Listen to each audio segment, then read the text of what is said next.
राम जय जय राम। श्री राम जय जय राम। श्री राम जय जय राम। सच्चिदानंद भगवाननी जय। मन ઉપર અને બુદ્ધિ ઉપર જય મેળવવાનો છે વિજય મેળવી અને જગતના પદાર્થોમાં પહેલા ક્રમે આપણે પ્રાપ્ત કરીએ એ વિજય નથી, એ તો એમાં ને એમાં ફસાઈ રહ્યા બુદ્ધિ મનમાં। પણ એ જય મેળવવો મતલબ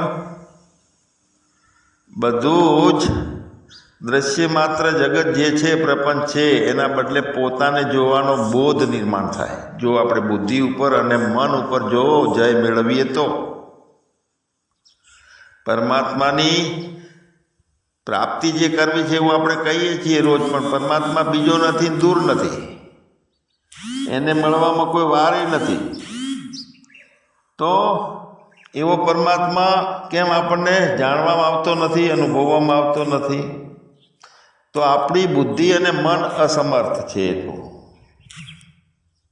એટલા માટે ગીતામાં કહેવામાં આવ્યું છે કે અભ્યાસ કર, પણ અભ્યાસ કરવામાં અસમર્થ બુદ્ધિ છે તો પછી નિષ્કામ કર્મ કરો, ફક્ત ભગવાન માટે જ કર્મો કર્મ એવો ભાવ કરવો એમ। અસમર્થ છીએ એટલે આ બધા એક એક નોખા રસ્તા પકડવા પડે છે। કાં તો આપણે પોતાનો આત્મ સ્વરૂપનો અભ્યાસ કરીએ, એમાં મેળ ના આવતો હોય, બુદ્ધિ અને મન પલ્લે ના પડતું હોય, તો પછી નિષ્કામ કર્મયોગ કરી અને એકાગ્રતા કેળવવાની। અને જેટલું પરમાત્મા અર્થે બુદ્ધિ રાખી અને કર્મો કરતા રહીએ એટલો પરમાત્મા આપણાથી નજીક છે એવી બુદ્ધિ થતી જાય છે। જો યોગ બુદ્ધિમાં એક બુદ્ધિ યોગ મળે છે ઈશ્વર તરફથી। હવે જે પરમાત્માની પ્રાપ્તિ રૂપી જે યોગ મળવાનો છે બુદ્ધિ યોગ, અને છતાં એ બુદ્ધિ યોગનો આશરો લઈ અને આપણે કોઈ પણ સાધન કરવામાં અસમર્થ છીએ, મન અને બુદ્ધિ ઉપર જય મેળવવા માટે અસમર્થ છીએ એવી બુદ્ધિ છે, તો પછી બધું ત્યાગી દેવાનું। છેલ્લો રસ્તો આ સર્વ કર્મ ફળ ત્યાગ।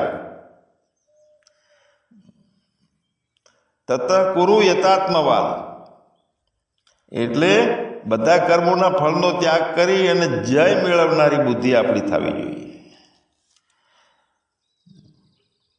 એટલે અભ્યાસ કરતા પણ જ્ઞાન ચડિયાતું છે, અને જ્ઞાન કરતા પરમેશ્વરનું જ્ઞાન એટલે નિત્ય પરમાત્મામાં સ્થિતિ રહેવી એ બધા કરતાં ચડિયાતું છે। અને પરમાત્માનું ધ્યાન છે એના કરતાં સર્વ કર્મના ફળનો ત્યાગ ચડિયાતો છે। કેમ કે ત્યાગાત શાંતિ નિરંતરમ, ત્યાગથી તરત પરમ શાંતિ મળે છે। હવે આ બધી વાત આપણે સાંભળીએ છીએ શાસ્ત્રોમાં, ગીતામાં। સાંભળવાથી, શાસ્ત્રના વંચનથી કે જ્ઞાન સભામાં જેટલું સાંભળીએ છીએ તો બુદ્ધિ કેટલો અર્થ કરે છે કે પરમેશ્વરના સ્વરૂપનું અનુમાનનું જ્ઞાન થાય, અનુમાન આપણે કરી શકીએ। તો અનુમાનનું જ્ઞાન કરવું જોઈએ, તો નહીં આ તો એ સારી વાત છે, પરોક્ષ જ્ઞાન થાય, અનુમાનનું જ્ઞાન થાય। હવે મૂળ જે જ્ઞાન છે એ જ્ઞાનમાં આપણને ખબર તો પડવી જોઈએ કે હા આરું જ્ઞાન થયું છે મને, તે જ બરોબર છે, એટલે બોધ, પોતાનો બોધ। તો બોધ છે એ આપણા જીવનની અનુભૂતિમાં ફેરવાવો જોઈએ એમ। માન્યતામાં બોધ રહે છે અને બધા દાવો કરે છે કે અમે જ્ઞાની છીએ,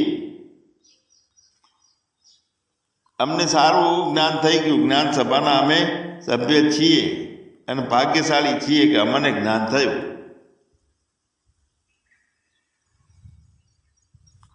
તો ભગવાન બોધની આ બોધ છે એ જીવનની અનુભૂતિમાં ફેરવાય છે આપણો, એ જોવાનું। આપણામાં આસક્તિ રહિતપણું, રાગદ્વેષમાં શૂન્યપણું, વિકારોનું ના હોય અને બીજું કંઈ ના હોય, સતત પરમાત્મા હાજરા હાજર છે, તે મારાથી દૂર નથી, તે હું જ છું, એવું રીતે જીવ અને બ્રહ્મની એકતાવાળો અનુભૂતિ આપણને થાય છે. માન્યતામાં જ્ઞાન થાય છે અને પૂર્ણ સંતોષ નથી થતો. કેમ કે મળ અને વિક્ષેપની પૂરેપૂરી નિવૃત્તિ અંદર થતી નથી આપણી. જ્યારે જે હું તત્વમસી તે તું છે એમ કહેતા અહમ બ્રહ્માસ્મિ એવું અનુભવથી આપણે કહીએ, બોધ આપણો અનુભૂતિમાં ફેરવાઈ ગયેલો હોય તો ત્યાં મળ અને વિક્ષેપની નિવૃત્તિ થઈ ગયેલી છે એટલે જ્ઞાન અનુભૂતિમાં ફેરવાય છે. નહીતર મળ અને વિક્ષેપ એ રહી જાય છે. જો મળ અને વિક્ષેપ નિવૃત્તિ ના થાય તો માન્યતામાં બોધ રહે છે, અનુભૂતિમાં ફેરવાતો નથી. માન્યતામાં અને અનુભૂતિમાં જે બોધની સમજ છે તે બંને અલગ પ્રકારની છે. માન્યતાનો બોધ છે એ ફરી ફરી અને અજ્ઞાન દાખલ થવાની સંભાવનાઓ છે. જે કંઈ ધ્યાન હોય કે સમાધિ હોય, માન્યતામાં હોય, પૂર્ણ અનુભૂતિમાં ના હોય. જો પૂર્ણ અનુભૂતિમાં હોય તો તે બ્રહ્મજ્ઞાન છે. તો કેવું જ્ઞાન છેલ્લે કે જેને આપણને સંતોષ થઈ જાય કે ના અનુભૂતિમાં છે. ન જાય તે મ્રિયતે વા કદાચિત નાયમ ભૂતવા ભવિતાવાન ભૂય. જેમ આત્મા જન્મતો નથી, મરતો નથી, પહેલા પણ હતો, ફરીથી એ રહેવાનો છે. પહેલાં નહોતો એવું પણ નથી, ફરીથી નહીં હોય એવું પણ નથી. મતલબ કે શાશ્વત છે જે પરમાત્મા, એ જ રીતે આ જ્ઞાન પણ શાશ્વત છે. જ્ઞાન અને પરમાત્મા નોખો નથી રહેતો. ન જાય તે મ્રિયતે વા કદાચિત. આ જ્ઞાન જન્મતું નથી કે મરતું નથી. નાયમ ભૂતવા અથવા પૂર્વે નથી, નહીં હોય. ભવિતા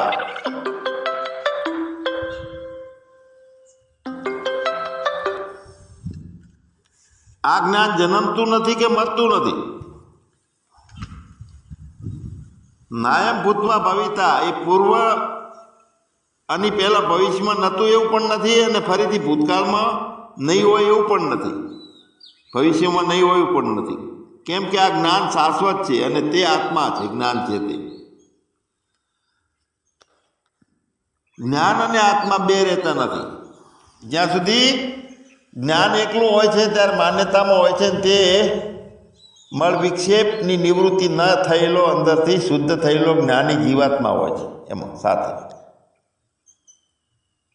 જેમાં પ્રાપ્ત કે અપ્રાપ્ત એવો કોઈ જાતનો બેપણું અંદર રહેતું જ નથી.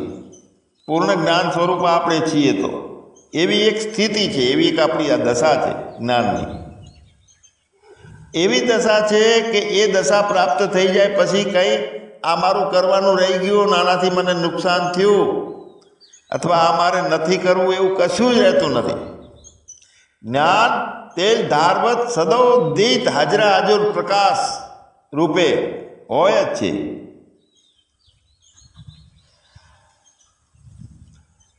એવી સ્થિતિ અડોળ સ્થિતિ છે પોતાની કે એમાં પછી કાંઈ બાકી રહેતું નથી. નથી કર્મો, નથી મળ વિક્ષેપ કે નથી મારા તારાનો કોઈ ભાવ. અને એવું જ્ઞાન પ્રાપ્ત કરવા માટે શું સાધન કરવાનું? તો સાધન તો બધા બંધન થાય છે. જ્ઞાન ભગવાન 3 પ્રકારના છે. પહેલું જ્ઞાન છે વ્યવહારિક જ્ઞાન. તો એ વ્યવહાર કરવા માટે જ્ઞાન જે છે એની અંદર સાધનો કરવા પડે, બુદ્ધિને ઠેકાણે લાવવી પડે. કેમ કે એ વ્યવહારિક જ્ઞાન છે એ ઇન્દ્રિયોથી પ્રાપ્ત થાય છે. આપણા જ્ઞાતા, જ્ઞાન અને જ્ઞેય આ ત્રિપુટીવાળું એ છે જ્ઞાન, વ્યવહારિક જ્ઞાન એ. કેમ કે જગતના પદાર્થો જાણવા છે, એનો ઉપયોગ કરવો છે, એનો લાભ મેળવવો છે, વિજ્ઞાનની શોધો કરવી છે, જે કંઈ ક્ષેત્રમાં છે એમાં પાવરફુલ બનવું છે, તો એ બધું વ્યવહારિક જ્ઞાનમાં આવે છે, જેમાં વૃત્તિ અને બુદ્ધિ બંને તદ્રુપ થાય છે પદાર્થોના આકારે. એટલે વ્યવહારિક જ્ઞાન જે છે, જ્ઞાન એટલે જે અખંડિત છે તે જ્ઞાન છે. પદાર્થ હોય તો પણ પદાર્થને જાણે, પ્રકાશ કરે, અને પદાર્થ ના હોય તો પદાર્થ નથી એનો પ્રકાશ કરે, એ જ્ઞાન. તો એવા જ્ઞાનના 3 વિભાગ આપણે વાત કરીએ છીએ. વ્યવહારિક જ્ઞાન છે એ પહેલો વિભાગ. હવે બીજો વિભાગ છે ભગવાન ધર્મ અને નીતિનું જ્ઞાન, ફરજોનું જ્ઞાન. એટલે સભ્ય વ્યક્તિ તરીકે મનુષ્યત્વ જે પ્રાપ્ત કરવું છે, કે હું શા માટે જન્મ્યો છું, મારે કંઈક કરવું જોઈએ, આજે મુમુક્ષતા વિચારણા થાય છે, તો એ ધર્મ અને નીતિનું બીજી પ્રકારનું જ્ઞાન છે, કે જેમાં મુમુક્ષા થઈ ત્યાંથી પરમાત્માની પ્રાપ્તિ સુધીના જે કાંઈ પ્રયત્નો એની અંદર થાય છે, સાધન થાય છે બધા. એમાં 2 વિભાગ પણ પડે છે. જળ ચેતનને સમજીએ, નિવડો લાવીએ, એ વિવેક છે, એ પણ ધર્મ અને નીતિના જ્ઞાનમાં આવે. એટલે એને વિધિ અને નિષેધનું જ્ઞાન કહેવાય છે. આમ કરવું તો ફાયદો, આમ ન કરવું, જ્ઞાન વધારવા માટે આટલું જ આમ કરવું, આ બધું જે છે ધર્મ અને નીતિનું.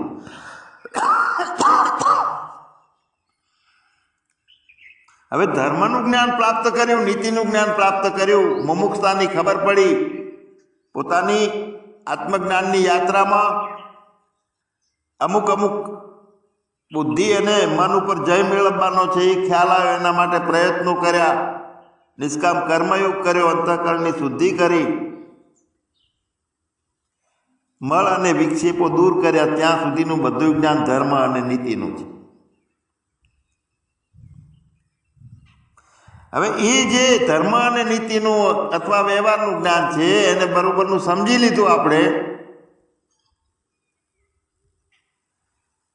અને જ્યારે જ્ઞાન સભામાં સાચી વાતો સાંભળીએ છીએ કે બ્રહ્મ જ્ઞાન એટલે શું, એમાં તો જહાં ના કુછ હે, ના હુઆ ના હોવા ના, ધર્મે નથી, નીતિએ નથી, વ્યવહારે નથી, અને પોતાના ચેતન આત્મા સિવાય બીજું કાંઈ નથી.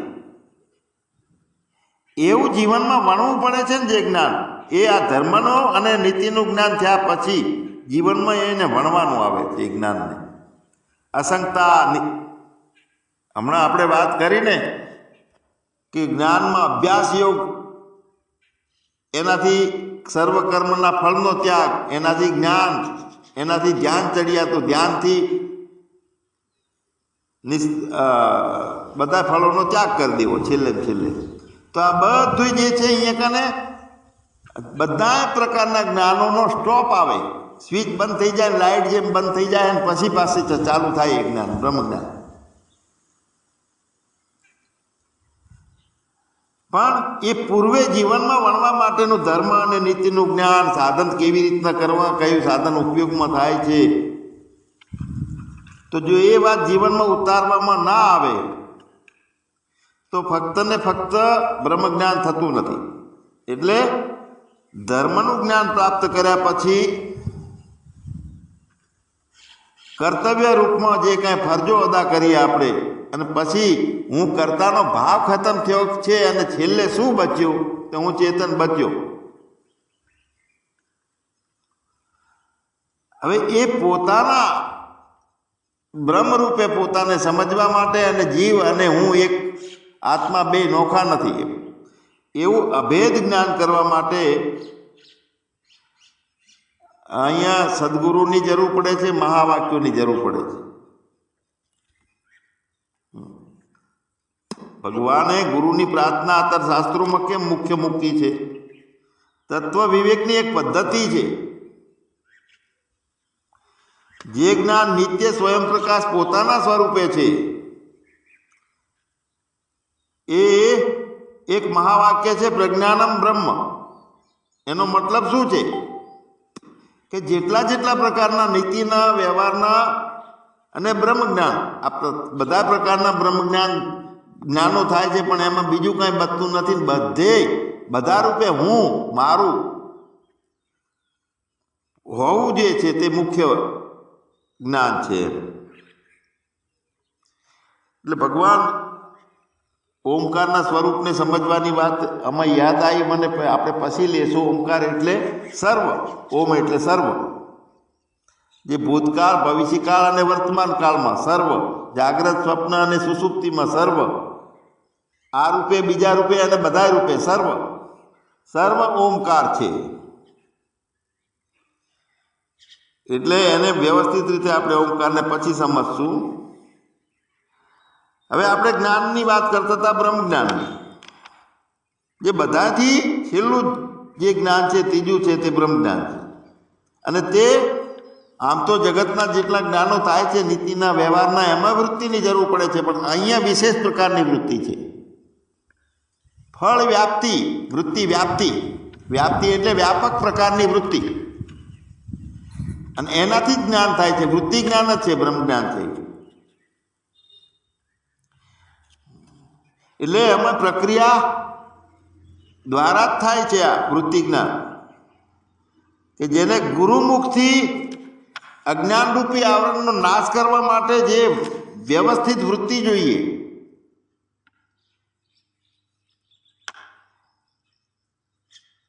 અજ્ઞાનનો નાશ કરવાનો છે. અજ્ઞાન એટલે શું? એટલે કંઈ ના જાણવું, એનું નામ અજ્ઞાન. આમ તો જ્ઞાન અને અજ્ઞાન બંને જાતની રમતો છે આપણી ખોપડીમાં. કંઈ ના જાણ્યું અને ચલો જાણતા થયા જ્ઞાનને. જ્ઞાનકાળ અને અજ્ઞાનકાળની બે સ્થિતિઓ આપણી અંદર દશા છે આપણી. પણ અજ્ઞાન કાળે આપણને આત્માનો આનંદનો લાભ નથી મળતો, અને જ્ઞાન હોય છે એ વખતે આપણને લાભ મળે છે જ્ઞાનનો આનંદ રૂપે. તો પ્રાપ્તિ અને અપ્રાપ્તિ એવી બે સ્થિતિઓ, એટલે કે જ્ઞાન અને અજ્ઞાનની આ એક રમત છે આપણામાં. હવે વેદાંતમાં અજ્ઞાન શબ્દ છે તો એક તો વાત કરી છે કે બીજું કાંઈ નથી, અજાતવાતની વાત કરી કે બીજું કશું જ નથી, તો અજ્ઞાન ક્યાંથી આવ્યું? તો અજ્ઞાનનો સીધો અર્થ છે કે નથી જાણ્યું તે અજ્ઞાન. તો શું નથી જાણ્યું? તો જગતને ના જાણ્યું એનું નામ અજ્ઞાન છે. પરમાત્માને ના જાણવું એનું નામ અજ્ઞાન છે. પોતાના આત્મ સ્વરૂપને ના જાણવું એનું નામ અજ્ઞાન છે. તો ના, એ તો બધું પરોક્ષ રીતે બધું થાય છે.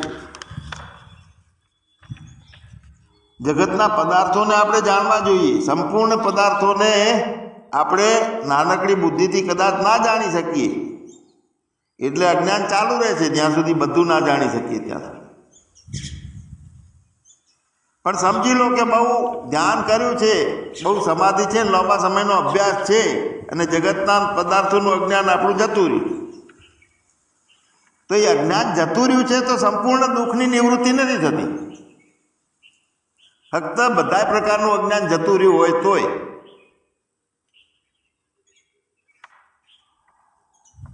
આપણે બહુ ભગવાન શિવજીની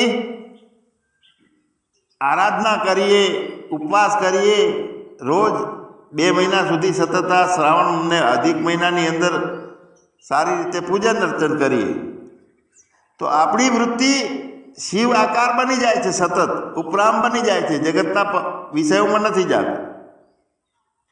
તો આપણે ઉપાસના કરી ઉપાસ્યની, શિવની, તો શિવનું જ્ઞાન થાય છે, તો પણ એમાંથી દુઃખની નિવૃત્તિ થતી નથી. ફરીથી પાછું માયાનો એવો પ્રવાહ છે કે દુઃખ નિવૃત્તિઓ બની જાય. સગુણ સાકાર સ્વરૂપના જ્ઞાનથી પણ સંપૂર્ણ દુઃખની નિવૃત્તિ નથી થતી. એમ ભલે એવી દશા બની જાય છે કે દુઃખને અંદર ધારણ ના કરીએ.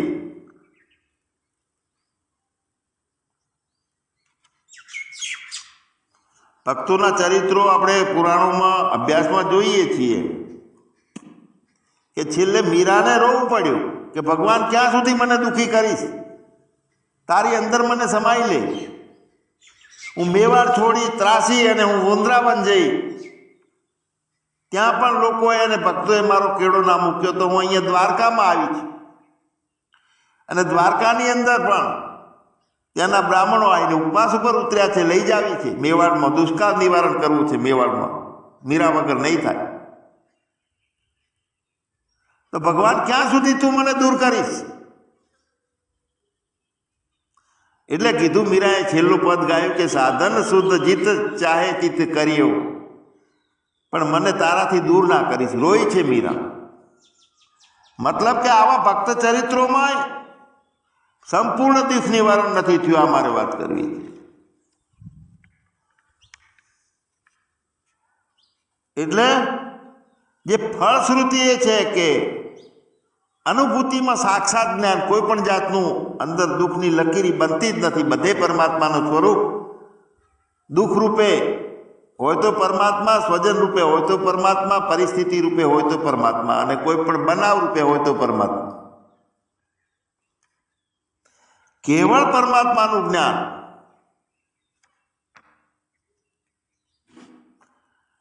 એવી જે એક અનુભૂતિ છે.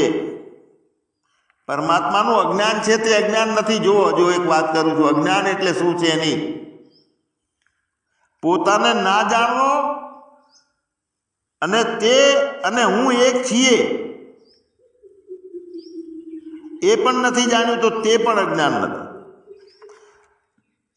ફક્ત ને ફક્ત બ્રહ્મ અને પોતાનો આત્માનો, જીવાત્માનો એકતાનો બોધ ના હોવો એને અજ્ઞાન કીધું છે. ખાસ અંડરલાઈન કરવા જેવી વાત છે. સારું જીવન નતા જીવતા, હવે સારું જીવન જીવવા માંડ્યા એટલે જ્ઞાની થઈ ગયા એવું નથી. પછી માણસો નતા ઓળખતા, હવે ઓળખતા થઈ ગયા એટલે અજ્ઞાન નથી એવું નથી. બ્રહ્મ અને આત્માની એકતાનો બોધ ના હોવો તેને અજ્ઞાન કીધું છે. હા, એટલે પોતાને પોતાનાથી નોખો ના સમજવો કોઈ પણ રીતે. અપરોક્ષ હું છું તે જ. જ્યાં સુધી પરમાત્મા પરોક્ષના રૂપમાં છે, તે પરમાત્મા પોતાના આત્માથી છે તો અભિન્ન. ભલે આપણે પરમાત્માનો અંદર પ્રાગટ્ય છે એવું નથી જાણ્યું, છતાં છે તો અભિન્ન. પણ એ અભિન્નતા જે આપણી પોતાના અનુભવમાં ના આવે ત્યાં સુધી એ પરમાત્મા સાક્ષાત અપરોક્ષ થયો નથી. એકતા જે છે એ આપણા અનુભવમાં આવી જોઈએ. બાકી ખોપડીમાં જ્ઞાનો બધાને થઈ જશે. સબકટ મેરા સાહિયા ખાલી ઘટના કોઈ, બલિહારી વા ઘટકી જાગટ પ્રગટ હોય. પ્રગટ હોય એટલે હું જેને જીવાત્મા માનું છું અને પરમાત્મા નોખો હતો, એના બદલે અમે બંને એક છીએ એવો અનુભવ, ને બીજે બધે જ્યાં જાઉં છું ત્યાં બીજો ઊભો થતો જ નથી. સાક્ષાત અપરોક્ષ થયું જ નહીં પોતાનું હોવું પરમાત્માના રૂપમાં. અને જો ના થયું હોય તો અપરોક્ષ અનુભવમાં લેવો હોય તો પોતાના આત્માથી અભિન્નતા છે એવું સમજવું પડશે પહેલું. અને એ અભિન્નતા સમજાય અને દ્વૈત પણ જાય. દ્વૈત ગયું તો સમજો કે અજ્ઞાન ગયું. હું અને તે એક છીએ એવું આપણને અનુભવમાં નથી આવતું, તો તે અજ્ઞાન છે. વાસ્તવિક અજ્ઞાન એ રહ્યું છે બધાનું. આ જગતનું કારણ, પાપ પુણ્યનું કારણ, સુખ દુઃખ નિવારણ માટેનું જે કારણ ઊભું છે એ અજ્ઞાન છે. જ્યાં સુધી અજ્ઞાનને નિવૃત્ત કરનારું જ્ઞાન પ્રાપ્ત આપણને ના થાય ત્યાં સુધી પોતાના જીવનની ફળશ્રુતિ જે છે એ સિદ્ધ થતી નથી. અજ્ઞાનને નિવૃત્ત કરનારું જ્ઞાન જ્યારે પ્રાપ્ત થાય આપણને, ત્યારે આ અજ્ઞાનની નિવૃત્તિ થાય. એટલે વચ્ચે જે નડતું છે, આવરણ કરીને ઊભું છે, દિવાલ બનીને ઊભું છે, એ નડે છે, એ આપણું અજ્ઞાન છે. ફક્ત ને ફક્ત પ્રતિબંધ એ અજ્ઞાનનો છે. અને એની નિવૃત્તિ માટે કેવળ જ્ઞાન, કે જે જ્ઞાન મુખ્ય જ્ઞાન છે, બ્રહ્મ જ્ઞાન. આપણે આગળ વાત કરતા હતા કે વ્યવહારિક જ્ઞાન, ધર્મનું જ્ઞાન અને બ્રહ્મનું જ્ઞાન. તો ધર્મનું અને નીતિનું જ્ઞાન છે એ પણ વૃત્તિવાળું જ્ઞાન છે. બ્રહ્મ અને આત્માની એકતાનો જે બોધ છે તે પણ વૃત્તિ છે, પણ પેલી પરિચ્છિન્ન નાના પ્રકારની વૃત્તિઓ એમાં બનતી હોય છે અને અહીંયા બુદ્ધિ વ્યાપક સ્વરૂપે બની જાય છે. સ્વપ્રકાશ રૂપે બુદ્ધિ પોતાનો અનુભવ કરે છે.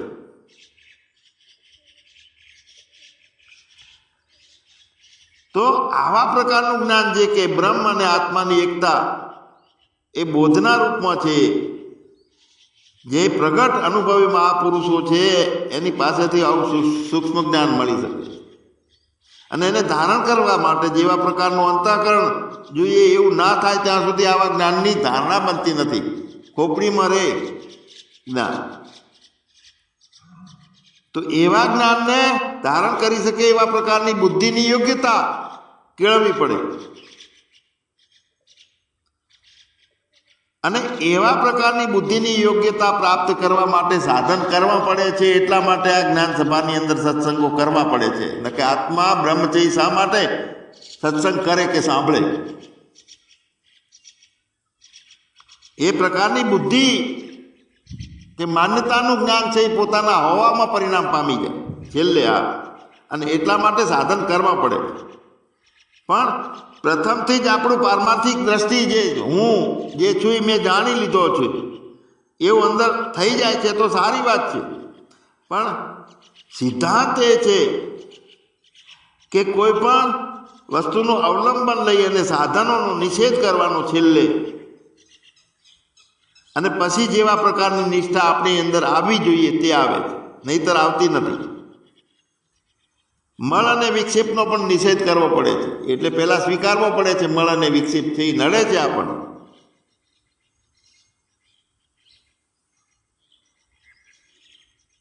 છેલ્લે સાધન સૌ બંધન થયા ઉગ્યોના અંશ વિવેક એવું કહી શકાય. સાધન પછી છેલ્લે જરૂર નથી, પણ છેલ્લે જરૂર નથી. પણ જ્યાં સુધી પ્રાણને બુદ્ધિનું ટમટમ્યું રહેવાનું છે ત્યાં સુધી કાયમ સાધન છે અને કાયમ સ્વાધ્યાય છે અને કાયમ બોધના રૂપમાં રહેવાનું. જીવનમાં જે પ્રકારની આપણી સુગંધ આવવી જોઈએ એ પૂર્ણ જ્ઞાન વગર દેખાતી નથી. અને એના કારણે જે સમજ છે આપણી છે પૂર્ણ જ્ઞાનની એ બનતી નથી. તો જ્ઞાન ધારણ કરવા માટે જે પ્રકારની આપણી યોગ્યતા જોઈએ, આસક્તિ રહિત પણ સમજી લો કે રાગ દ્વેષ વગરનું ભૂમિકા, કામ ક્રોધ આપણામાં છે નહીં, વિકાર છે નહીં, તો એવી સ્થિતિ છે.